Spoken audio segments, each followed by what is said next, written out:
The Ask Mike Reinold Show. Helping people feel better, move better, and perform better.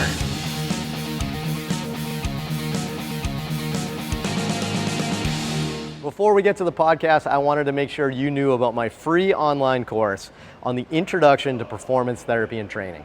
If you want to learn how to get started optimizing and enhancing performance, this is the course for you. Head to mikereinold.com/performance to sign up today. Welcome everybody here to, can you believe it, the 10-year anniversary of the podcast episode. I don't even remember podcast being a thing 10 years ago. Do you guys? Like, what made us do this? I don't even remember why we started this at the beginning. Good question. Right? There's no podcast I've been listening to for 10 years. Have you guys? BJSM like editorial maybe got us started.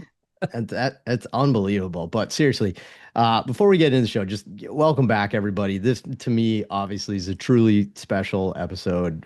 It's so humbling. Like, we tease a little bit, with some of the ads and stuff we put on social media about this, that we're surprised, that people still listen to us after 10 years. And we do mean that. We're sincere when we say that, but it really is an it is very an honor for us to be here. What a huge milestone, right? 10-year anniversary of a podcast. Before we dive in, I mean, you got to say it, but I got to take a moment to say a massive thank you to all of you guys, the listeners. We started this podcast for you, right? I mean, we decided at the time we were going to make it a kind of a question and answer style podcast, which, I think was a little different 10 years ago. I don't think people were doing question and answers, but it was about, like, all the cool questions that we get from people on the internet and social media all the time. What if we were to share that? What if we were to do that in a podcast where everybody could learn from those questions?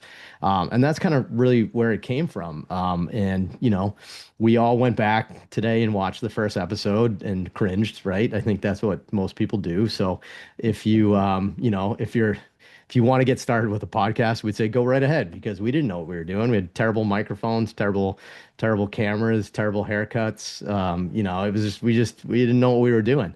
But we're here, and we're here still because of you, the listener. So whether this is the very first episode that you're listening to, or you've been here for since the beginning, the first one ever with Lenny and the Gabenator and I, your support and really the engagement are the reason why we're still here a decade later doing this. So thank you so much. It's been incredible to be able to do this along so many like-minded professionals. I think that's what we really appreciate about that. It's kind of like you find your tribe of people that think similarly.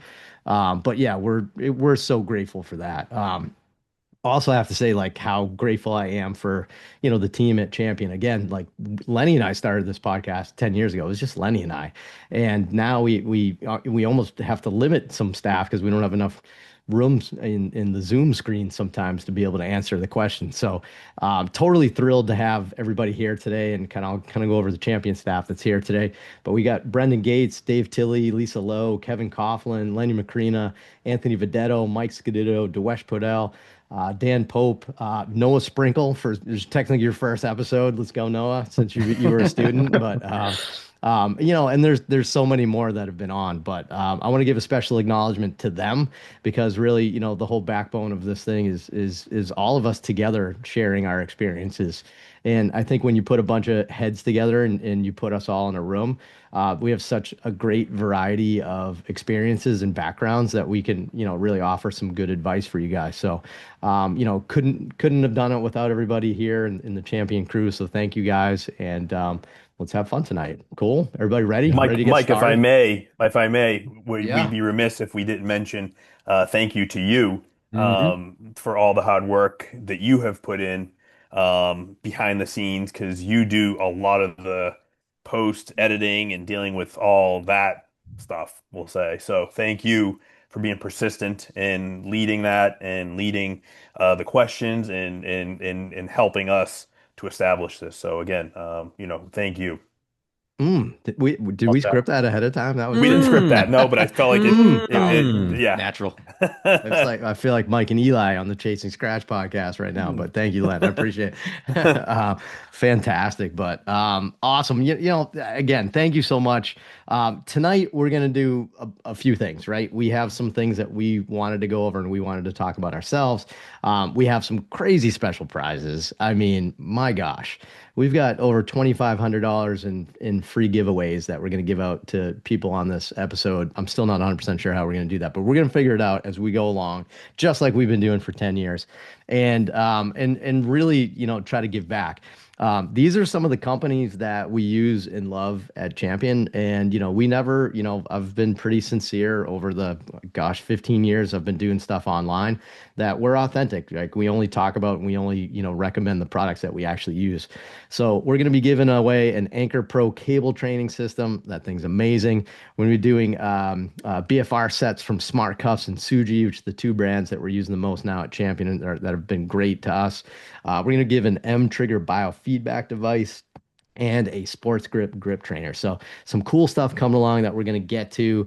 We're going to open it up for questions. So we might as well talk about that now. So for questions, we're going to do two things, even though, this might be a little bit chaotic now that we have, hundreds of people on this right now.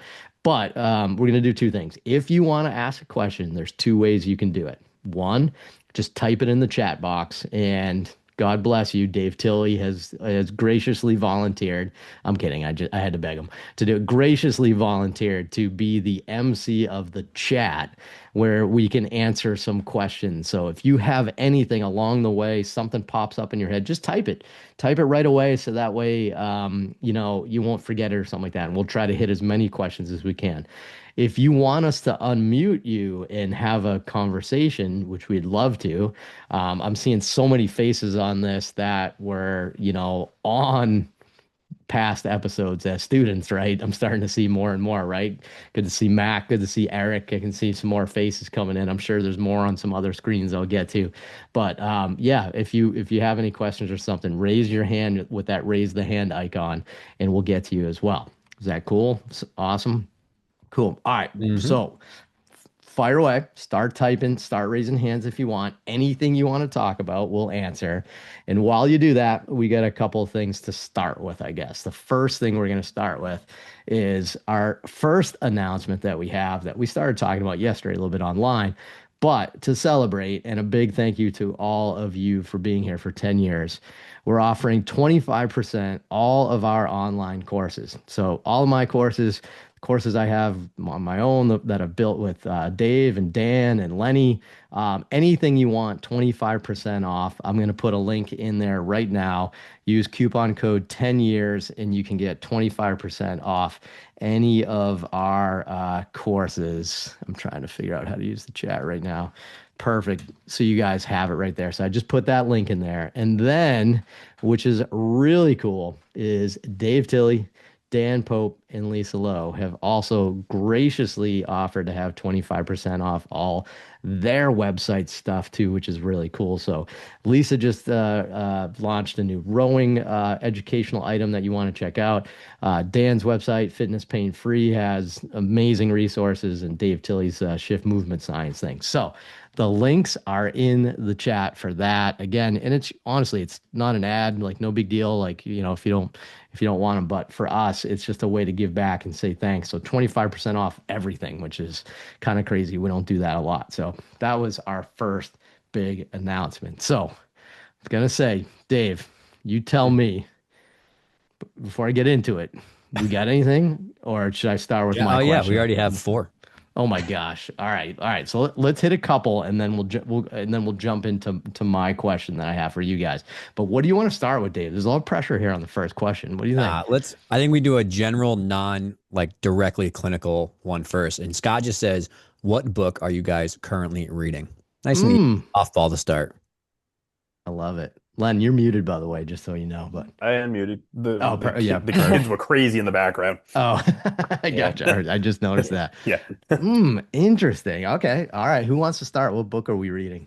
I mean, mine's pretty meta because I'm actually rereading Ego is the Enemy that you gifted me 9 years ago when I first started at Champion, I insinuating that I did. had a big ego, I think. Yeah, was that passive aggressive? Totally my bad on that. I He did was like, gift "Yeah, you that. here, I So bought this book for you. You should read this." I thought it was a good book. All right, Egos of the Enemy. That's a good one. What else you guys reading? I don't read, but I despise reading. But Jeez. What ironically, Twitter account are you following today, I am prepped right now. I have two books right here.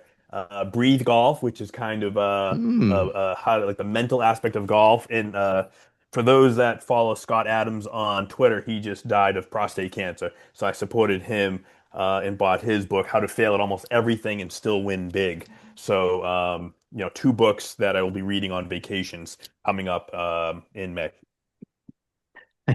I just read Joe McKay's comment that Lenny reminds him of Ben And I Affleck. said, and I It said could be also worse. of It could be worse. Beaker from the Muppets. Oh, and then Sandy jumped in. Wow, that's funny. That's too good. I love it. All right, what? That's a good one. What else? Who else is reading a book? It's funny to say that. Yeah, I'm newly in a book club, which I'm pretty excited about. That's Um, cool. yeah, and we're reading is called Brief History of Intelligence, just kind of about like how intelligence evolved and how that relates to the development of AI. So pretty interesting. Not like the easiest, most intriguing read, but That's it is Only interesting. For only Kevin would use his brain all day long and study, and then go home to do a book club to study and use his brain more. sure. Try Seriously, to use Kevin's it. a scholar. I Yep. feel like I've I'm been reading Harry failing. Potter. Oh, that's excellent. I To the knew baby. Harry Kind Potter of, was. kind of. I'm really going slowly, really, really slowly, but we're making our way through it. Where are you at, Mike? Because last I thought I heard you were like 3 pages into the first book. Where are you at? I think I'm like 38 pages, and that was only because we had a power outage from a snowstorm, and I couldn't do something else. Couldn't get on the internet, so I picked up the book. I That's got a awesome. library book for the first time in a while this weekend. I don't know if anyone what's a else. library? What do you mean a Yeah, library book? yeah. Benefits of having a kid when it's cold outside. You got to go Right. somewhere. Um, I picked up, uh, oh gosh, I'm going to forget now. Because I was reading the price she pays. It's like mental health crisis in women's sports. But I couldn't read that and fall asleep. It's too much thinking. Um, so I got lessons in chemistry, which was recommended by many. There's rowers in it, so I think that's why. Um, I watched the Awesome. show. It was a good show. yeah, I also heard it's a Yeah. show, so I'll read the book and then there we go. Is it bad to say that I'm not reading right now, but I've been doing AI courses online for probably the last year, just trying to not fall behind in AI. So I don't know if that's working. And then I don't know if anybody saw my Instagram yesterday, but it was the epiphany of my career, basically. And I thought it was amazing. Instagram didn't show it to anybody. I thought this thing was going viral, but I made the what's the thing called that comes what's it Groundhog? Groundhog. Puxatawny Phil, is that his name? Coming out of his hole with a Patriots hat on, predicting, a quick winter, but also a Patriots victory. But apparently, it wasn't My as cool as my I thought it was wife going to my be. wife did think that Punxsutawney Phil wore a Patriots hat that day. Oh, we So I'm are like, in I think we that was are in AI. trouble. We're in Yeah, trouble. We got him. are in Yeah, Got right, him. exactly. Got if him. if that wasn't obvious, I don't know what would be. Right. So like, we're in trouble. All right, Dave, we got a ton coming in. What do we got? Yeah, What's I got next? like 15 here. And Okay, and we're just guys, gonna go. let's go quick. Let's hit them. What can we We're just gonna get? go in chronological order. So Max says, "Can you share if slash how you are using BFR for upper extremity with athletes and post ops?" And this is a good question to start with because I know the baseball crew has one thought, and I actually know that like Dan uses it a ton, and so I think that'll be interesting to see both perspectives.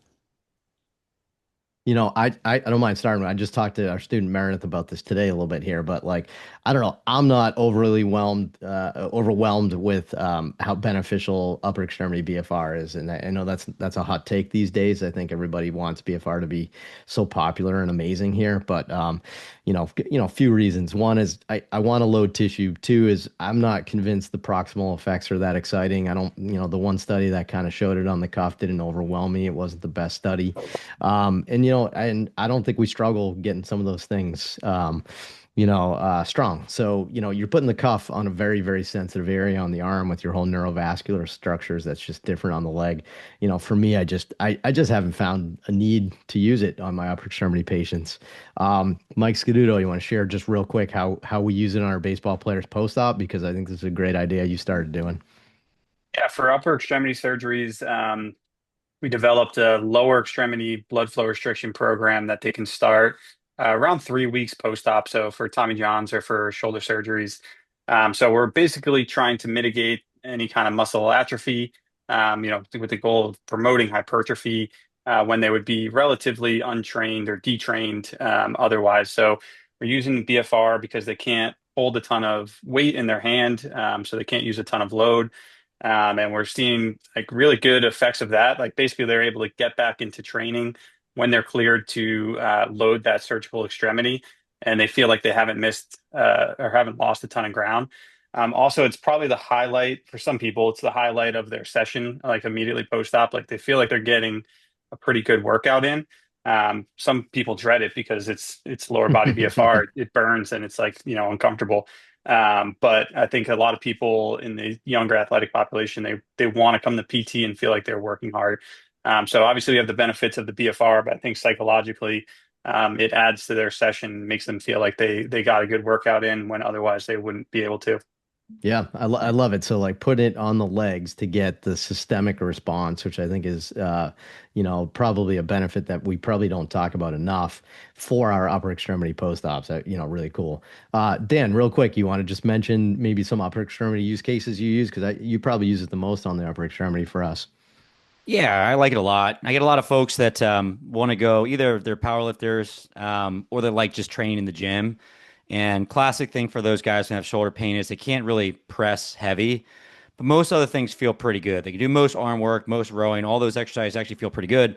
And twofold. So if you have a competitive athlete that needs to maintain their strength, let's say they have like I just had a powerlifter this morning who's got nationals coming up, and one of the things that he's having trouble doing is loading heavily, particularly with pressing movements. And we do know, and we have more studies in the lower body than the upper body, particularly with powerlifters, that we can maintain and build their strength optimally by using blood flow restriction training for a period of time, right?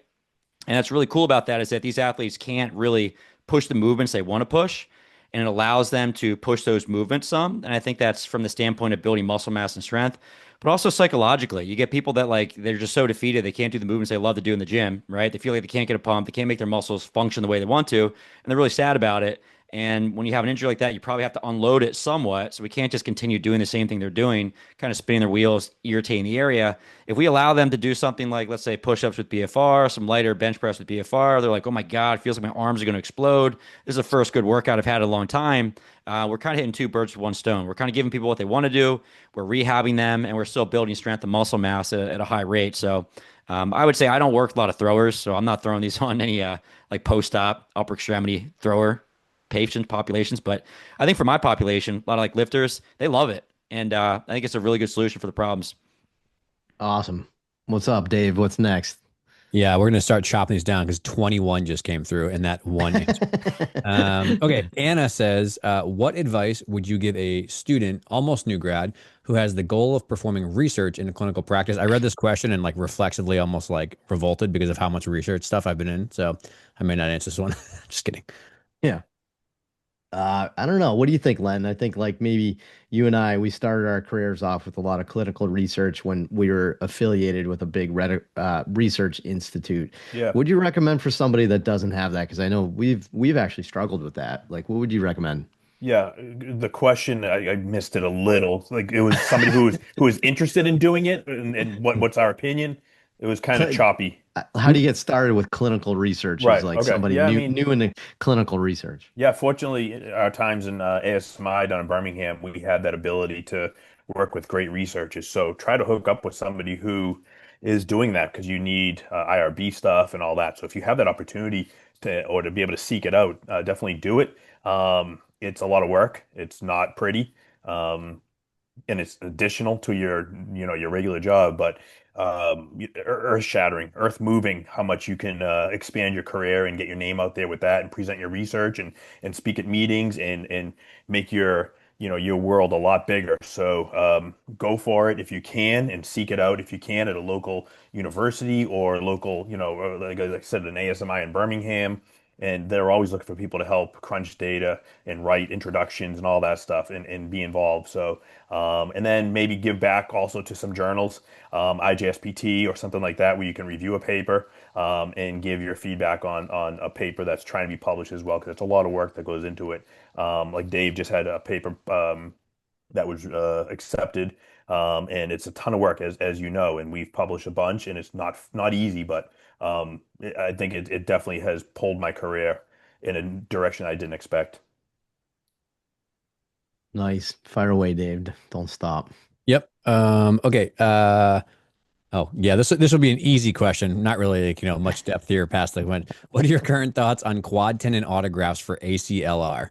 And I can offer a 2 cents. I literally left the clinic after evaluating somebody. I'll probably echo what Lenny's going to say. Quad tendons are challenging to get the strength back, and then they are also very challenging with managing pain after. This girl was 9 months out of a quad tendon graft with it from a very good surgeon with a very good track record. And she's literally had pain the entire time in her quad tendon graft. Her knee doesn't hurt, her meniscus doesn't hurt, but her quad tendon graft site itself, when she tries to do harder strength exercises, continues to be painful. And Lenny and I have had conversations about people we've seen who just have like ongoing challenges just in general. So I can just say that mine tend to be a little harder to get the strength back and painful for longer. But this person also had an LAT. But I mean, Lenny is obviously the man here for this. Well, I mean, yeah, I mean, some people on social media say that there's no difference. They just they find they cruise, right? And I don't see that, and I get a lot of DMs because I'm very vocal on there's certain platforms, Twitter or Instagram, about the challenges. We'll say it nicely, like Dave has been nice. The challenges of a quad tendon graft. They like Dave said, it's a struggle to get the quads back. There's an extra set of pain that seems to persist, but they are sought out by certain surgeons, and it's almost the newest thing, even though it's not really new. We've been doing quad tendon grafts for decades, and it's just been revamped, repackaged into a new thing recently. And I don't know, I'm still a patella tendon guy. I think the gold standard. We have 50 years of research on it. We know how to handle them. The anterior knee pain is way overblown by surgeons, and they are a strong graft, and they do so well in our hands. So I'm not a fan because of the persistence of the weakness that we see a lot. Then a lot of PTC this as well. So yeah, I wouldn't be surprised if there's a shift back to patella tendons from a lot of the Yeah. quad tendon surgeons. All right, 50. Sorry, I'm gonna ruin you, Dave. 55-year-old skier tears it. What graft, Len? I mean, I'm treating two right now that both have patella tendon autographs. Okay. Um, All right. I was yeah, wondering if you'd sway quad a little bit on that for a I little bit less, no, but no, I wouldn't. no. No. I would probably go hamstring before a quad tendon in a Whoa, 55-year-old, which is whoa, weird for me to say. whoa. The quad tendon has beat me down that much. Would would you Lenny would is the you go? quad tendon in the room with us right I would now. consider You want probably to an talk about it? allograft before I No, consider the quad. I was just gonna say, I'm would not you go even. I'm allograft? not even. Achilles cadaver You graft. could convince me. You could convince me. Lenny's gonna knit Wow. one before he lets somebody get a quad tendon. Yeah. I mean, I don't know. I don't even know if I would golf with an allograft. I'd be worried about that. But anyway, all right, Dave. All right. Kevin says, given PT's training in differential diagnosis and red flag screening, should PTs be permitted to order musculoskeletal imaging, or does this push the scope of practice? Oof. I don't mind jumping in real quick. I mean, that's so beyond like us right here. I mean, I don't know. I mean, it's starting to get adopted in some states. I think we've had at least one state. I know there's a couple out there that I just read with through the APTA. I know they want it. I don't know the answer. I mean, I do think some imaging will probably reduce healthcare costs instead of seeing like a bunch of numerous providers. And I guess as like a leader in the APTA, like myself in the past, I'm probably supposed to say that we should, but I don't know. I would like to see it in the future, but I just think it's a big topic, and practice act stuff's just so hard to get across each different state. So I don't know. That would be my 2 cents. Anybody have anything else, or There would I know have to it's be kind of hard. substantial training, like in MRIs and all, just all that stuff. I think you have to have a better understanding. I think we get some basic stuff, but I don't know. I feel like there's a little bit more needed. but I'm not against it. Definitely not against it. It'd be nice, Yeah. we'll get there. A couple states, anybody, I'd be interested if anybody practices in a state that's been doing it or something, put something in the chat. I'd love to hear your experience because it's Yeah. it's the future. I think we'll Yeah. we'll probably get there, but we'll see. But yeah, All David. right. Brad says, I am a new grad that just took his boards in January. Got the good news that tonight I passed. Congratulations, brother. Tonight, let's Yep, Woohoo. just go. did Where's that. that, Brad? Yeah, Let's go, Brad. Brad's celebrating his night out after boards with watching a podcast live. Nice one, guys. Yeah. And I think, what does Um, he have, like 24 hours before his student loans have to yeah, right. start So I hope getting you enjoy a repaid? That's nice a great adult job, beverage. Brad. Yeah, good job. It says, Yeah. and will be starting my career as an outpatient clinic while also completing a sports residency through the company. What advice would you give to maximize this opportunity while also keeping things manageable as a new clinician? Whew, I live that life. It is rough. You live that life. I did So that. what, Yeah, that's how I got my job at Champion. how do you make it? I don't know. Time management? Oh, wow. Yeah. You got to be very willing to sacrifice some hobby time. That's the only way it worked. I would study for 2 hours before clinic, take clinic, and then go home and I was coaching gymnastics. And then on Wednesdays, I would shadow you guys. But it's worth it. I would definitely say it's worth it. Like, I mean, I love my job and my career. And I think that what I learned in studying for the residency through the evidence in motion at the time was worth it. I was just talking to Meredith during Nabal about how I wish the SCS would be a little less emergency medicine and a little more clinical practice of ACL, TJ, slap, strength and conditioning. It'd be hard for me to go back and do it again. I don't really know how much I'd be able to do back and forth, but I think it was worth it. It demanded a lot of me for 2 years. I'm not proud to say it, but I worked like 90 to 100 hours a week for the first 2 years when I was doing both. Yeah, I saw that. No, you know what? I guess my biggest piece of advice here is I would just say that the concept of work-life balance is important, right? And I know it's a generational thing too, where it's becoming more and more important in I think in a positive way. The only thing I would say is like there's multiple ways to think of a work-life balance, and I don't know if you should think of it as daily versus weekly versus monthly of quarterly. I almost think of it quarterly with me. I dig in deep for quite a bit, but then take a break, and that's hard to do. If you're working on if you're trying to manage work-life balance day to day, I think it's going to be very hard to get ahead in either bucket.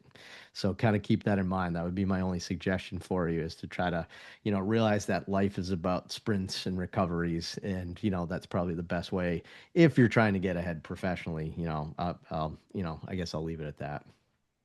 Yeah. Me? Dan, Sorry. no, Dan wants to jump in. I I saw don't it. know. It's kind of a juicy one, you know what I mean? It's Just hard. jump in, dude. Jump Get it, in. but Well, I was like Tilly. I think that part of it too is like there's this idea you need to have work-life balance. If you really love what you're doing and you don't have a lot of responsibilities from like a family perspective or with your, significant other that you're avoiding, I think it's okay to go all in. And I think that's probably what most of us did at the start of our career. I was like Dave. I worked a million hours. I tried to coach on the side. I tried to run a business. I tried to train and compete, and I loved all of it. I think I forced to stop. Now I have two kids. I'm a little one, and it's crazy how much less time I have. And looking back on it, it's like I'm kind of happy I put that foundation in because I don't think I would have been able to do half the stuff now that I used to be able to. So yeah, I'd like don't freak out and overdo it and feel like you have to do these things. But if you love it and you enjoy it and you want to get ahead, it's a great time to push. Well said. I think Mm-hmm. that's well said. Mm-hmm. Okay, next one. What are some of the Travis? What are some of the biggest challenges or evolutions that you have all made at Champion that you have made in the last 10 years for ACL rehabilitation? Gosh, these are big Whoa. ones. Is that Travis? Come on, That's T-Bone.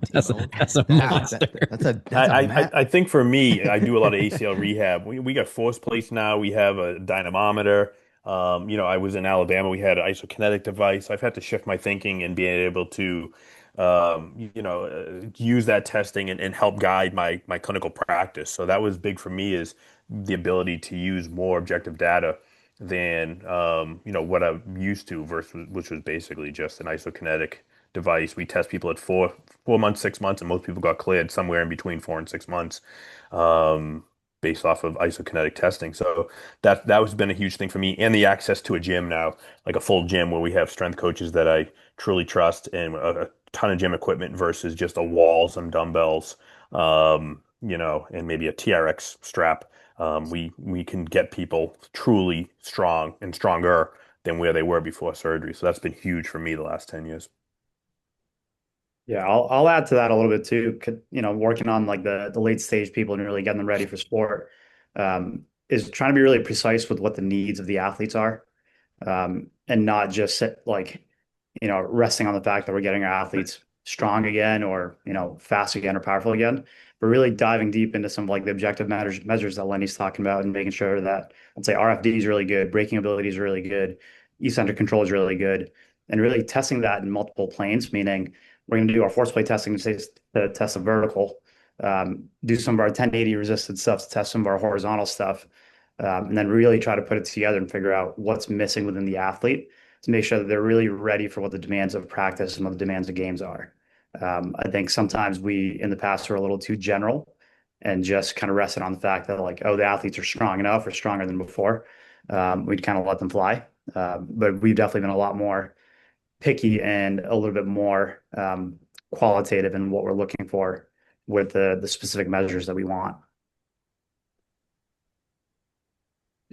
Yeah. Good Sweet. stuff. All right. Blake says, what does the profession need to focus on, or what direction do you see it going in the next 10 years? Mm, gosh. Reimbursement. Tough Yeah, question. insurance is brutal, Oh bro. my God. What did I just flip out about on Instagram? I forget. Um, about the what they call what's it called at the APTA where they have like that small group sessions that's very expensive to perform. And they all get together for a weekend to come up with the same problem list that we've had for the last decade. No solutions. Sorry, Right. sorry. God, don't be critical. I apologize. It's supposed to be a fun podcast, but yeah, reimbursements are low, burnouts high, right? Our student debt's ridiculous. Um, if we don't tip that, it's gonna be a bad future, right? Yeah. You I have know, a Twitter poll right now. I asked if people recommend PT to high school or college students, and 67% of the people that have answered the poll so far are saying that they would not recommend PT as a profession for people thinking about going to PT school. So that's eye-opening that, that's brutal. two-thirds of our hopefully with a lot of people that are PTs that follow me on Twitter don't think they should get into our profession for the reasons that we talked about, advocacy from APTA and or reimbursement and debt, the return on investment. People are recommending PTA school instead of PT school. People are recommending PA school, MD school, nurse practitioner, Bummer. going to sales. Those are some of the responses I've gotten, which is interesting. Going to sales. Yeah, right. Yeah. It stinks, right? Because look, we do this because we care, right? We're service providers. I think, you gravitate to this profession because it's rewarding, right? We all have a blast. We have a blast at work. I think everybody here on this phone call tonight probably has a blast at work. So that stinks. So hopefully they can figure it out, but that's a big topic. And while Yeah. Dave queues up on the next one, I'm going to try my hardest here to keep tabs on some of our former students here. But big shout outs to Dom, Travis, Mac, King, Meredith, and Brian, Tara, Corey, Danny, Jacob, Ray, and Emmett. I mean, that I just noticed on here. So I apologize. I'm trying to keep I'm kind of keep tabs, but thank you guys for being here tonight. They were all part of it. I was also trying to look at photos and I was like, oh my gosh, somebody has a dog that looks just like mine. And I noticed my wife is actually on watching. And so if you look at a dog, that's my wife. So hi, honey. But yeah, sorry. All right, you're up, Dave. Sorry. Yep. Okay, Bryce, would you still consider using BFR for an older patient with a resting blood pressure if 149 over 79? He's had multiple knee surgeries and quite a bit of atrophy and weakness. So I think he could really benefit from it, but I'm not sure if it's safe for him. What's the blood pressure? Is that high? 149 over, oh God, I deleted it. 149 over 79. The funny thing about BFR, you ever try to get BFR cleared by somebody's primary care doctor? Right. It's like they don't know how to answer that question. So, yeah, I mean, I think it becomes, what is it, relative contraindication? Is that what it says with Yeah. high blood pressure? So, Yellow yeah, flaggy. Remember, there's nothing better in this world than loading and exercise. BFR is a Mhm. tool, it is not the solution. And referring that patient to their primary care doctor for some medication or something. Right. Yeah, Something. that's a really good point, right? Yeah, good point there.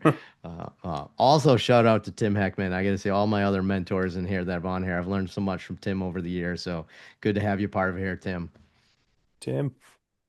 All right. You, I'm just going to keep ripping through. We have like 30. Jason, have you had any experience with treating quad sparing TKAs yet? Any different nuances that you're seeing with the treatment progression? I was joking with Scaduto today. I haven't treated a TKE in 5 years. yeah, I'd say not our world. Yeah, me neither. Next. No, I got one. I got a total Sorry. knee right now, but I don't think it's quad sparing. And no, Yeah, no. hopefully it goes a little easier. Sorry. Okay, Andy. Obviously, we deal with hypermobility a lot in sports medicine, but recently I've had a few patients come with EDH, so Ehlers-Danlos syndrome. Any experience or advice for treating this population? I feel like this one is probably directly towards me. I treat a lot of super hypermobile people, and EDH is on there. I just got referred to one of our actually clients, Katie, great massage therapist, referred somebody to us. I find that in general, I don't want to overgeneralize here, but the people who are having EDH, they're a little nervous to work out because they're obviously symptomatic, and so they generally don't have great instruction or programming for just basic exercise, right? The best thing that they can do is basic, consistent exercise and compound movements, and really keep it super simple. Like these people do not need the most high level, complex periodization stuff. Just basic compound training and a little bit of accessory work goes a long way for them. And oftentimes there's a lot of psychological nervousness or intimidation to the gym in general because they don't want to, get hurt, obviously, but they've never really been in that setting because it's been challenging for them. So that person who got referred to me will come for PT, and I am going to introduce them to one of our lovely strength coaches and help make them a super basic, very kind of straight and narrow 2 day strength program, and really just focus on basic movements, having a good time in the gym, being around people that are cool to teach them how to move the right way. It's going to be super, super simplistic. Don't overwhelm them with complexity in any way, shape, or form. Love it. Okay. We answered one in the chat, so I'll skip this one. Hayden says, when researching areas to open a sports performance clinic, what are some of the key things that you look for in a community? Athletes. Next question. Athletes. No, I'm just kidding. I'm sorry. Niche populations that you like working in. Wow. I mean, Yeah. we did this. You know me, I'm maniacal. I had maps. I had population densities. I had the clinics in a square foot radius. Lenny knows. I'm weird though, but yeah, I would say for you if you're in an area that has a lot of local high schools, a lot of sports teams, the athletes are there. But to Dave's point, I think like if you specialize in one sport that you like, I think like trying to be around like the areas where there are some like maybe travel teams or maybe some, specialized training centers that might deal with that. That's probably your best bet if you're trying to kind of start off strong. We're lucky up in Boston. We have some pretty high densities, but like I was looking at like, median incomes and stuff like that. I mean, there's a lot that goes into it when you do it. But ChatGPT, I hate to say it these days, you enter all that stuff in there and you ask ChatGPT to ask you what questions you need to ask it to formulate this, and you'll be surprised at how it'll help you find that. So I'd say that. But and then Cool. Dave, let's take a break. I think it's time All for right. prize. I think it's time for prize. Should we do prize? I'm down. Yeah. I just picked. So basically, I'm putting all the names here into a randomizer through ChatGPT here, and I'm getting it to spit out what the answer is here. But so the first one here, the first thing we're giving away is a Sport grip trainer. So these things are really cool. I mean, it's a slab of metal with a little dial that makes it go harder or easier. But how simple are some of the best things in the world, right? So, we started using these sports grips to just get a little bit more grip training. I think it's really been really good. But the winner of this one, oh my God, my screen just scrolled. All right, I got you. Crystal Busby. What's up, Crystal? Congratulations. You just won a sport grip trainer. And I'm not good at this. So here's what you need to do to me. Why don't you message me right now and give me your name. Well, I know your name. I just said your name and your email address, and I will hook you up with sports grips, and they will send you out one. But congratulations, Crystal. I gotta write that down. Crystal Busby. Crystal. Nice. All right. Yes. All right, back at it, Dave. Yep. I'm just going to say now, I apologize. There's zero chance we get through all of these. We have like 35 questions and we'll be here all night. So I'm going to try to Pump it. Pump do it. my best. But okay. Gabby says, how would you design a home program for a baseball pitcher in a late rehab who just started an interval throwing program? Do you focus on throwers 10 or do you include more stability exercises or general upper body exercises? I'm looking to add more variety to the home programs, but want to balance not overloading the shoulder. Home program, everything. Shoulder program, total body strength and conditioning program. But I would urge you to not have them work at home. Work with them, send them somewhere, right? Like have them go work with like a strength coach or something in there. But late stages, they got a lot of work to do. So I'll flip the question backwards a little bit and say the people that come to us that are maybe like underprepared, that are 6, 7, 8 months down into the thing. Sorry, Len, 6, 7 months down into the thing is I would say they haven't been focusing on strength of their arm enough, and they haven't even touched the weight in the gym. So full body strength and conditioning and a solid linear loading shoulder program over several months. And if you slowly build up with throwing, you'll be good. Cool. This one's got Kevin just screaming his name. So we're going here. Barb says, what do you think of carbon insole running shoes for high school runners? I have been wanting to wear them. I have some wanting to wear them for all track workouts. Yeah, I saw that. I think they're super popular right now. I think for every single workout, that doesn't make a ton of sense just because you're trying to get like peak performance out of it, and not every run is intended to be at that level of performance. I also think there's been some research coming out showing that it's not that it's reducing injury necessarily. It might shift where people are getting injured. So we are seeing slightly higher rates of bone stress injuries, especially in the metatarsals. So I would just be cautious with that. And also those shoes just don't have a very long life. So they're probably burning through shoes, which might not be the best idea anyway. So I think they have a place. And in track, they tend to be racing in spikes anyway. So I'm not sure how applicable it is, or if it's something that they feel like they need to spend money on, but they're definitely fun to use and there's a performance benefit. So no doubt about it. Cool. Okay. Katie says, in my 20+ year career, I'm seeing my very first patient with long thoracic nerve palsy. I'd love to hear the panel's expert advice on activating SA without dominating rhomboids and upper trap. Thanks. That stinks. It's a rough one. Anyone want to jump in on that? That's a tough one. Stem, Yeah. try to find some spots where you can get the serratus to activate. General shoulder strengthening program.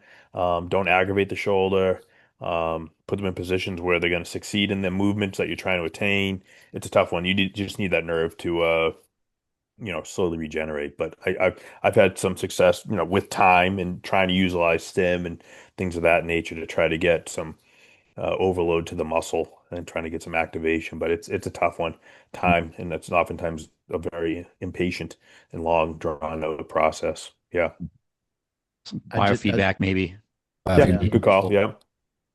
Yep. M trigger. Wait, should we segue? We'll Cool. segue after Perfect this. segue. Are we about to give away an M trigger? The only thing I would add to that is I've actually some low level closed chain exercises I think work really well for upper rotation of the scap. So like quadruped rockbacks, I think just so simple. We never think of that as being an upper extremity exercise, but quad rockbacks and even some like serratus slides on the wall and stuff like that. But closed chain tends to work a little bit better at first. I'd say that. So, and then let's do it. Let's do it. Let's do the M trigger, right? Should we do it, Dave? Yeah, I'm in. While we queue up the other one. All right, next up on the prize list, an M trigger biofeedback device for anyone that may have a long thoracic nerve injury on this here. But biofeedback, it's one of those things that I think we probably don't use enough. We just talked about it at Champion and in service yesterday about how we probably need to be using it more in the clinic here. Fell out of favor. It was real popular in the 80s and maybe a little 90s, but didn't get research as like insurance carriers just like like stopped, paying for it. So it kind of fell out of favor because like the devices were all, hard to do and expensive. But M Trigger came out, very affordable device that you can use. There's an app on your phone. It's excellent. We use it all the time for biofeedback stuff. It's so cool, but you definitely need to check it out. So the winner of this one, are we ready for this one? Is Rebecca Glendy. Rebecca Glendy. Again, DM me, Rebecca. You just won an M Trigger biofeedback device. Congratulations. Was that Come on like down. was that like a DJ, Dan? I think, did you like that? It's pretty good. I gotta write all this down. This is crazy. So perfect. All right, keep Uh, going, Dave. yeah, this one definitely screams maybe like Gates Vedetta who are fresh here. What advice would you give PTs looking to break away from a traditional insurance-based model into cash-based? Yeah, I Mm. mean, I can start here. I think, just having a big network is really helpful. And kind of what Dan said about trying to kind of take advantage of all these opportunities early on, and get around, kind of like Dave said, into some shadow positions. If you can go to a local cash clinic. I think the more you put yourself out there, hopefully the better chances you have of getting an opportunity, and then finding some great mentors, that you look up to. So I certainly consider myself lucky to look up to all these guys here. And so I think just taking advantage of as much as you can is going to give you the best opportunity to hopefully get into that role. And then continuing to, research the things that you're interested in, and try to create these little, niche areas that you can become a little bit more of an expert in certain sports and things like that. Certainly helps your resume. Cool. Yeah, I can just add real quick. I think social media might be a great way to market yourself if you are starting your own clinic. Thankfully at Champion, we got a lot of help from Mike and Lenny to start, and then, we can kind of build our own kind of clientele from there. But like, yeah, I think having a some guidance from mentorship is super important, like Gates said. Sweet. Okay, Adrian says, congratulations. Thank you. Been listening for years and I love you all. That's very kind of you. Was excited when Lisa came on. Yeah, rowers. One of my favorite quotes was Dan Pope saying that if you tweak your back, it's the cost of doing business in the elite level of sports.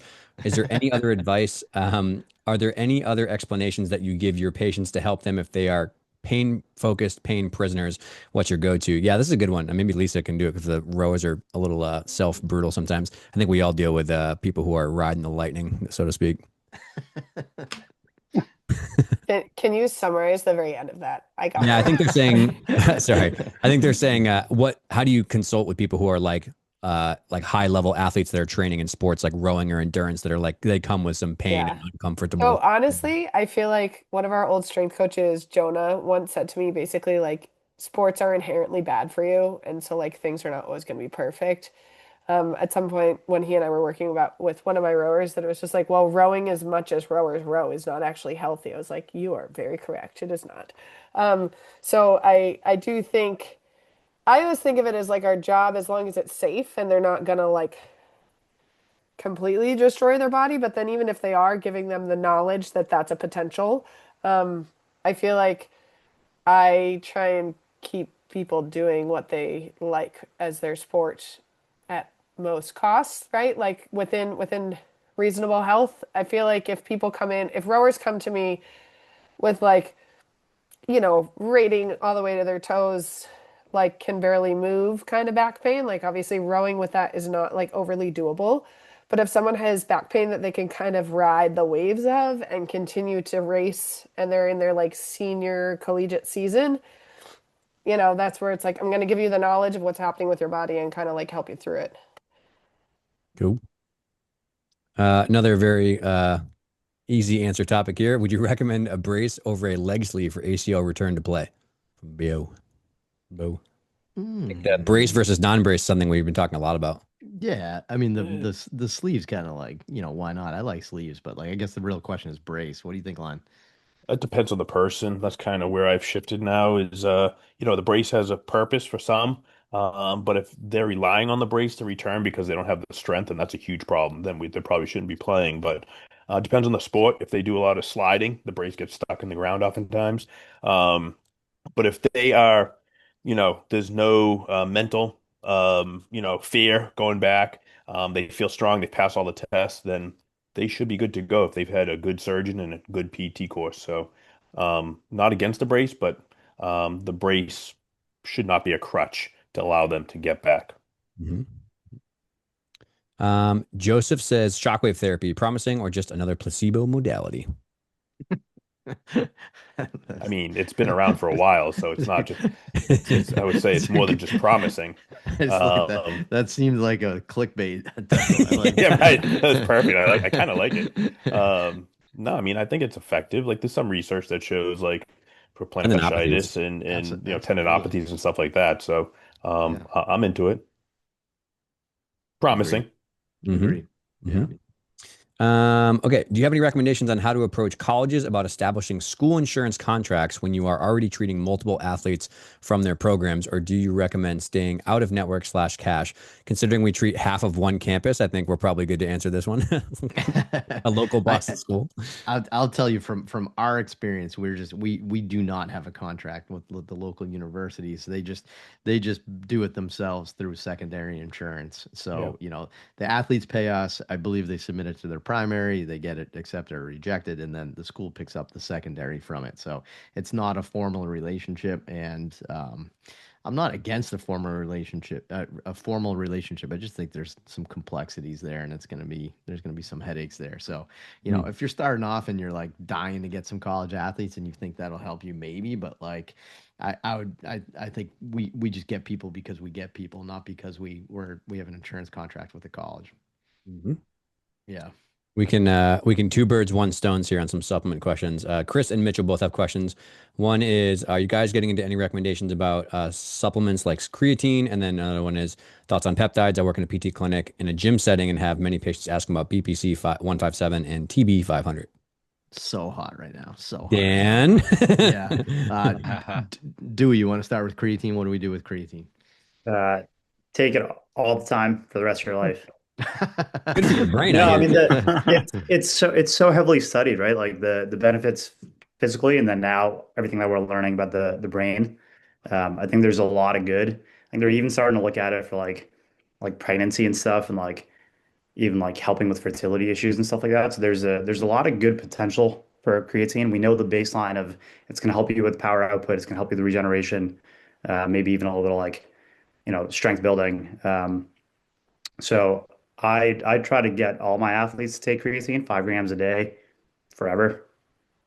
Yeah, no real negative. And then Dave, why'd you single out Dan on the peptides there? The Is Dan, BPC 517, because he was talking Dan, about him yesterday. He's oh, yeah. there's Can't like a stop study talking he about keeps it. bringing up that's like, what is it that Dan knows more than that? It's like one study came out in like mice or something. He was like so blown away. I heard it like 7 times in 1 week. He told his patients.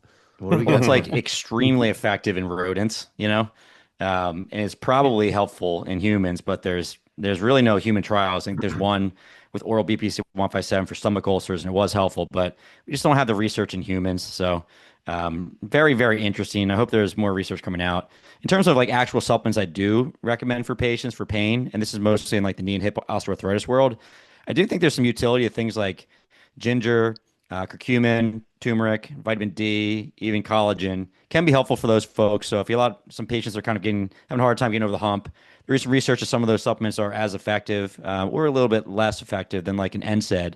So we're constantly working with patients that don't want interventions that are going to hurt them, being surgery or drugs, cortisone injections, that type of thing. And sometimes I recommend those. I think they're safer and helpful. So Cool. Um, Good one here, a little bit different. How do you address patients that struggle to progress beyond the activation stage with isometrics and low-level isotonics due to pain or flare-ups, so they can move more towards hypertrophy, strength, and power? I'm guessing this is in the realm of tendinopathy. That's my gut. So, yep. Take a step back, work on the pain, right? You were going too fast. I think that's a top one. There's a couple of things you can do to try to like neuromodulate pain to start, right? Those sorts of things. Maybe like Dan could talk about that in the realm of, or Kevin in the realm of tendinopathy. But I'll start by just saying like take a step back. If you have somebody with unrelenting tendinopathy pain that you're trying to push too hard, it's the whole concept of like, are you pushing too fast? So standard numbers we give is like work 3, maybe 4 out of 10 discomfort is probably a good stimulus to actually facilitate some healing. 1 out of 10 might not be enough, but 5, 6 out of 10 might be too much if you can't load. So, but I don't know. What strategies do you guys do to start a session off? Maybe that's a good second thing. You want to do it, Kevin? Oh yeah, I was just gonna say that kind of like what I've experienced, and I think some of the research supports this, and I know that we've talked about this, Dan, is like isometrics don't always work for people. There was that study where like the patellar tendon with Ebony Rio and her colleagues that showed a big pain reduction, but that's failed to be replicated in a lot of other types of tendinopathies. So I think at Champion, we play around with it and try it and see if it seems to be helping. But if it's not and their pain is worsening, which I think can happen with isometrics, especially at certain tendons, like I'm thinking of like an insertional Achilles or something like that. Those don't always respond well to isometric. So we might bail on it there. But I think the other thing that Mike said is if we are talking like tendons, it depends how much pain they're having. And if it is a 3 or 4 out of 10, that is uncomfortable, but that might be needed, and that's okay to kind of work through. And then you check their 24-hour pain response. But if it's, kind of excessive past that, or it's not getting better in a time frame we would expect, then like Mike said, we got to kind of figure out why and maybe take a step back before we load through it even more. Yeah. Cool. It's good. I'm smiling because I'm actually thinking of Noah as I read this question out loud. When working with high school athletes, how do you manage working with schools, ATs, and or parents to make sure everyone's on board? I have one player in particular who is very vocal, pushy dad who acknowledges what I say in person and pushes his kid to do something different when not in the clinic.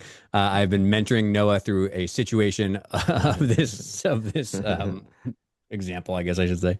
But anyone can weigh in there. What do you think, Noah? Yeah, so yesterday I was talking to a dad, took him and his son through this whole 6 week program that we had mapped out. They agreed. They walk out to the waiting area. By the time the kid puts his sweatpants back on, they call me over and they say, "Yeah, no, we're not going to do that.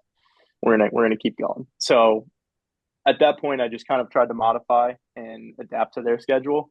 But to the best that you can, I've just been explaining to them the risks that they could come across in the future if they continue to push through things, kind of break things down into saying, here's our different buckets of kind of stress that we're filling up. We're trying to add to this bucket. So we need to kind of take this bucket down.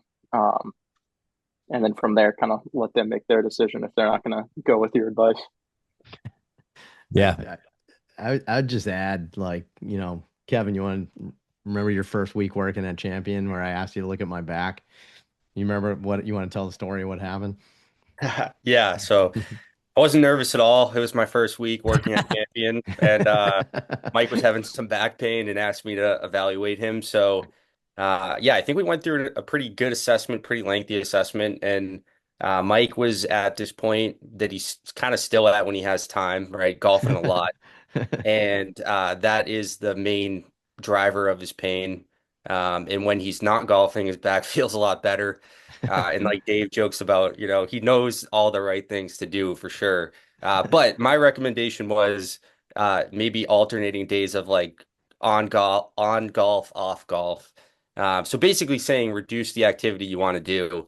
But that was a good lesson for me with, Mike kind of made it a good learning point where we work with a lot of athletes who, even though for Mike it's like recreational golf, who don't have the ability to or don't want to take time off. And there's a lot of other avenues I think we can explore to keep them doing what they want to do. And that's definitely the role that we play, I feel like in especially high level sports, where, kids have, it's early spring and a baseball player is having pain. Yeah, that might be a time that we consider shutting down, but it might also be a time that they can't shut down. Or some of the professional athletes we see that are getting a paycheck, it's their livelihood. So whether we think they're risking more pain or not, I think like Noah was just talking about, if we educate them on the potential risks, it's kind of up to them at the end of the day, I think, to make the decision for themselves. So I should have let Mike make the decision there. I can't call Well, prematurely. so what I told Kevin was, and I said, you're gonna find this a lot in sports medicine, but essentially I've chosen you, and you can remember this is what happens to all of us on this call. And I'm like, Kev, I chose you. I hired you to help me golf more, not less, was the phrase I think I said. And I just want you to remember that in sports because that's an important thing. Now, sure, sometimes you got to take one step back to take two steps forward, but remember that concept, and you got to at least like hang that carrot out there so they understand that. That's a big one with these athletes because they don't want to stop. So, um, but Kevin got me over the hump. We did it, Kev. You did a good job. Yeah, what's your handicap now? Strong, quite strong. It's good. It's good. But yes. Okay. Jessica says, do you have any single level ALIF or other spinal fusion middle-aged athletes that have returned to doing really well or whatever they want to do? And I treat a ridiculous amount of back stuff, and I have seen a ton of fusions of people who do just fine. The thing with people who are middle-aged and getting fusions is they have to have a much more in-depth conversation about like level setting their expectations for like the immediate future of what they want to get back to and what that's going to be first. Rotational sports or like skiing, for example, with lots of compression is not tolerated well in those people. But if they're willing to get back to like general strength training first, cardio, walking, kind of a fitness program, and then work their way into sports later, they're probably going to be okay. It's just that those people tend to have a lower training age at that point in their life. And so it's a little more challenging to get back to like very intense sports. So yes, just give them a really good explanation before their surgery, pre-op or whatever, that it's going to have a nice long progression to get back to the stuff that they probably love the most. And that just is what's required to let the bone heal. It's a pretty big surgery. All right, Dave, I got a couple quick things first before Yep, we yep. get going. Two things. One, while we're doing this, I'm checking out some stuff to just, again, get excited about in here. So, wanted to give you guys some updates. So, in 10 years, I don't know if this is good or not, we've had 2.6 million people listen to our podcast. Isn't that crazy? I was just looking up the stats. So 2.6 million people. And then what do you guys think? What's the number two country outside of America? Would you say? UK? I used to say UK. Australia. Yeah, I used to say UK and Australia. Number two is Canada. Canada. Let's go. Let's All go, right. Canucks. sense. That's good. Yeah, pretty That was good. in the north. Canada, Australia, United Kingdom were the big ones That in was the there. Jonah effect. Yeah, Yeah. it's pretty funny. What do you think our number one city is? Chicago. It is Chicago. Who said Chicago? Me. I totally guessed. Well, you also have podcasts. Maybe are a lot of podcast listeners in there? That's pretty crazy. That's very crazy. Yeah, crazy. But 2.6 million. Thank you, people. I just give you thank you again. Yeah. And while I have you, big announcement when I have here. So you're learning from Dan Pope, Kevin Coughlin. One of the biggest questions we get all the time from people is how do we return people back to sport? I think it's one of the missing links in rehab is helping people kind of get back to sport. So we're in the process. We're putting together a nice new online educational program on return to sport after ACL. So an ACL return to sport course, a complete guide to criteria-based testing and advanced rehabilitation after ACL. It's coming in March, so I just said it out loud, so that means it now has to happen. So a lot of pressure on Dan, Kevin, and I in here, but we have that, and I'm going to put a link in the chat right now for the brand new pre-sale list that just started. And anybody that signs up for this gets a VIP discount that they can get going on this when it launches in May. We will let you know, but it's going to be a really cool course because these two guys are studs, as you guys know, and it's in the chat group. So check it out. If you're interested in that course, come check it out. We're working on it and should be ready. May. We're going to say May, right, guys? Yeah, I think it's May. Kev, May? I was like, March. I like it. May It's All right. gonna be May. Wow, that was pretty cool, Dave. All right, keep going, Dave. Keep going. What do we got? Okay, I think realistically we can get through three more because we're already 10 minutes late. We Okay, got more prizes too, but keep going, and then we'll Okay. do a prize. Mitchell says, do you have any advice for connecting with local docs or providers? Starting a new insurance-based clinic in Charlotte and have been struggling to meet with docs for lunches or even get past the front desk in most offices. Lisa, maybe you can talk about whips. I feel like you're right in this wheelhouse right now. I mean, sure. Part of that's been like a long-standing relationship, though. I would say that's the That's tricky part. fair. But yeah, and I don't know. I feel like Dan has done a lot of like meeting docs over time, and I feel like Lenny and Mm, Mike too. But I don't. yeah. Yeah, I mean, I at the mean, moment I oh, sorry. am, but yeah. I would say what helped me was going with a patient to their follow-up appointment. The front desk can't keep you from going in. You're, you're going with They've the invited patient who wants you you. to go with them. And it was a huge door opener for me to get into more ACL world with when I moved back home to Boston from being in Birmingham for Hmm. over a decade. So I literally went with a patient to her post-op visit, and it just opened up a whole world of referrals from that doctor and others. So yeah. One thing I was going to say too is that I think it's kind of like dating, although I haven't been on a date in like 20 something years. Um, like Just you're like going to get that. rejected. Like it definitely happens. There's some docs where I was just like trying to develop a relationship and just fall flat on my face. And there's been others where I'd have like a brief contact and all of a sudden they're sending me like a crazy amount of patients I never expected. So I would say keep trying as best you can. Patient appointments, see if you can shadow for the day, office hours, surgeries, all that good stuff. You'll find a few that you really resonate with, and you don't need a million, but you get a couple that really refer back well, and that it really helps out a lot. So, and All also right, use your Dave. colleagues because I think that we have a really good group of surgeons we use because each provider has a good relationship with a specific doc. So maybe in your group of people you work with, you have a network there. Yeah, if you tend to see a lot of one thing, so Lenny with ACLs or me with backs and stuff like that, I think you see a lot of patients for that thing, and hopefully, if you're doing a great job referring people to that doctor when new people come in your door, you get a nice little working relationship back and forth. Love it. Um, Dave, we're gonna do a prize. We're gonna do prize. We're gonna do two okay, prizes. We're okay, gonna do the BFR sets right now. So we got the big BFR sets from two of our favorite companies, brand new BFRs with wireless technology apps, crazy stuff that they have nowadays. Crazy things, right? But two of them. So the two that we're using the most that we like the best right now are Smart Cuffs and Suji. Just really good quality. I think the size of the cuffs are, scientifically validated to be the good size, very durable for the clinic. We've been using them for years now. So, like, we can tell you that these are very good for the clinic. And both the devices are great. So, first one, Smart Cuffs set is going to Chris Riley. Chris with a K. I don't know if we have more than one Chris Riley on here, but Riley, you've got the Smart Cuffs. And Tony Brown, you got the Sujis. Congratulations. Please private DM me. sick. Okay. Tara says, how often are you finding sports/groin injuries are related to pelvic floor, male specifically? Do y'all refer out for this if you are hitting a roadblock in care, or are you able to treat in clinic? I think Kev, I'm not sure if you might know via Dom. Kev's wife is actually, not to put her on blast, but is a great pelvic floor therapist. Yeah, she doesn't treat males, so Oh, never that's mind. something yeah, it's okay. There's That's only really a something I'm couple in not. the area. Yeah, I feel Yeah. like we see a lot just with our soccer population and like running cutting population, a lot of hip and groin injuries, but as it relates to the pelvic floor, that definitely could be something I'm missing. So if you guys have a good rec in the area, that'd be good.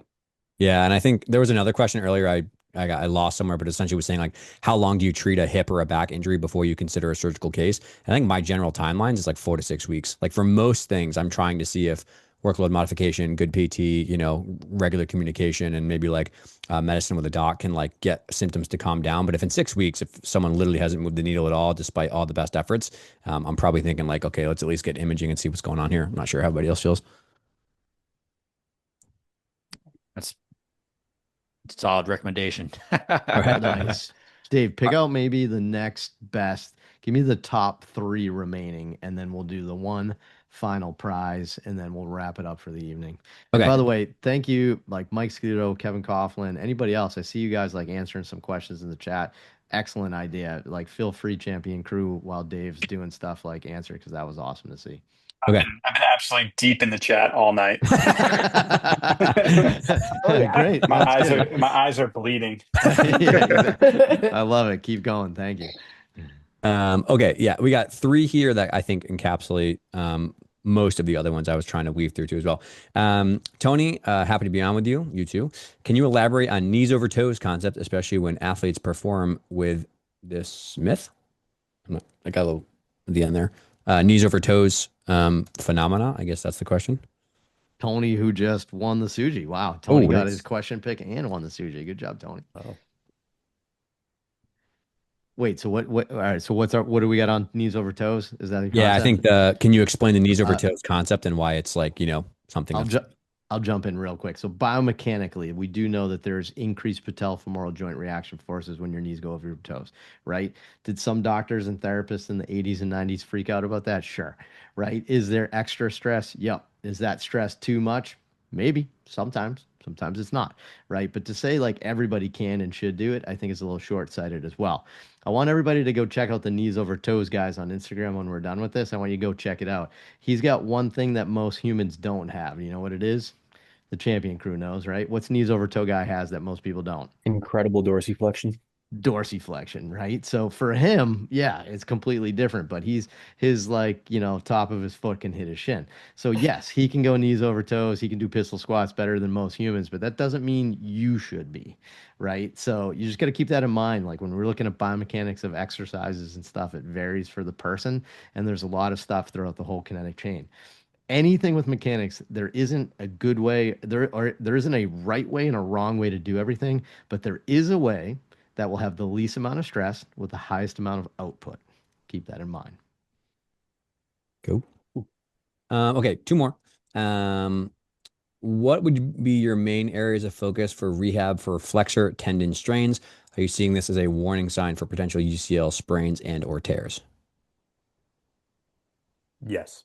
Yes. Yes, I was in the Yes. chat. Definitely. I chimed in on that one for sure. I would say if someone comes in and they tell me they have a flexor tendon strain, I'm always suspicious that they potentially could have a UCL injury as well. So, going to do all the UCL tests.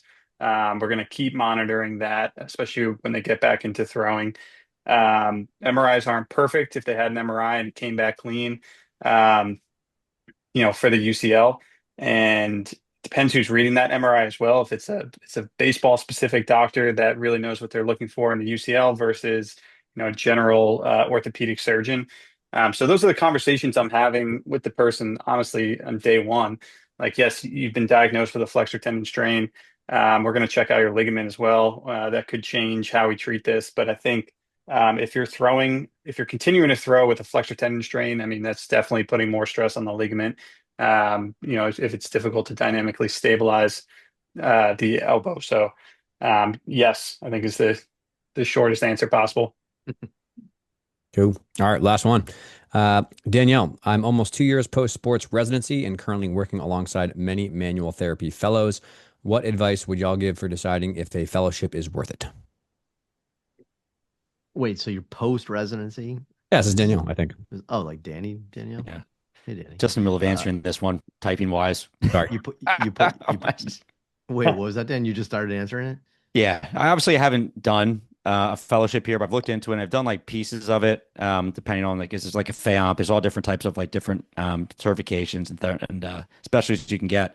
I had said that it seems like people who go through these do really well. They like it. They learn a ton. So I think they probably are worth it, depending on which one you're looking into. I just think that they're very expensive. There's a big time commitment. So you have to see if maybe your time is better spent elsewhere. We want to make sure that what you're investing is worth it for you specifically, and it might be worth it. It might not be. My other thought too is that like we learned so much about kind of non-specific effects of some of our manual therapies. I'm not sure if you're considering doing like a manual therapy fellowship, but from my knowledge of some of these fellowships, they're very, very specific about how we manipulate joints in different positions. And one of my thoughts was like, I feel like we're moving away from this idea of being super specific with the manual therapies, and they're really hammering it down.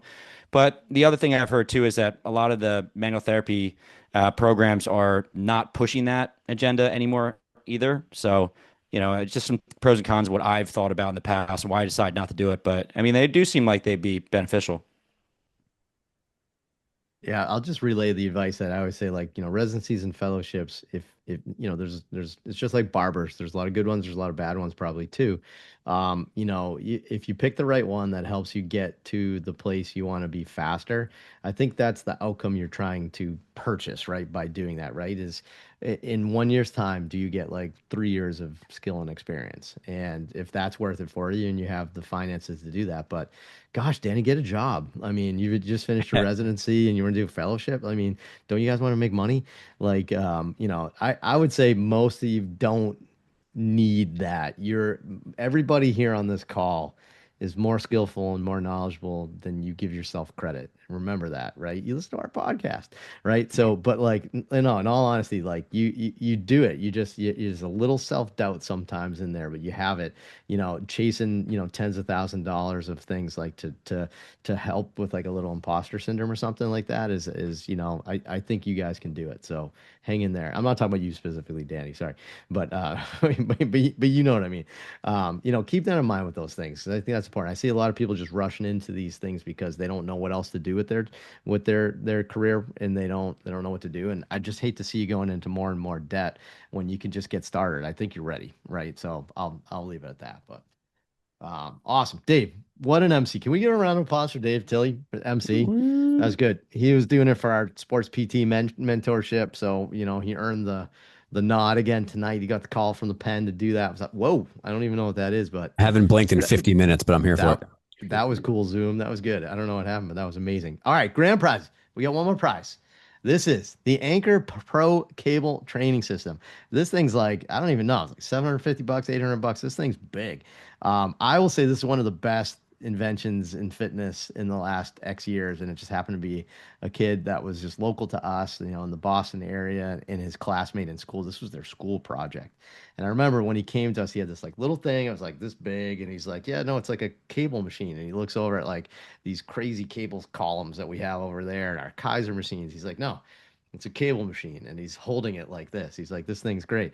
And I remember we started playing with it, and we're like, "Oh my God, this is awesome!" All the pro athletes that were around at that time, they all walked over, they used it, and they're like, "Do you need investors?" Right? Like that was the first thing they said. So, and he didn't because the thing's so successful. So this thing's amazing. If you haven't checked it out yet, you really should. But an Anchor Pro cable training system, and it goes to Dustin Craver. Congratulations, Dustin. That's a big one. So Dustin, hit me up in the DMs, please. I'm not going to end this until you send me your email, please, and that'd be amazing. But congratulations. But champion team, thank you for being here, taking time out of your night for this. Everybody here listening, everybody that's going to be listening to the recording of this in a couple of days on there. My gosh, 2.6 million people listening over the last 10 years is bananas. I don't even know. I don't even know what to say. So it's such an honor. It's so humbling to be here.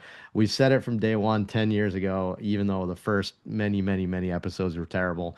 If you keep asking questions, we'll keep answering them. So if you guys got more for us, we'll keep doing it. We're here for you. So anything you want to talk about, just head to mikereinold.com, click on that podcast link and ask away, right? Awesome. Cool. Thank you so much. Cheerio. We'll do this again in 10 more years. Everybody in? Peace. Cool. Cool. Thank you so much. Have a good night, everyone.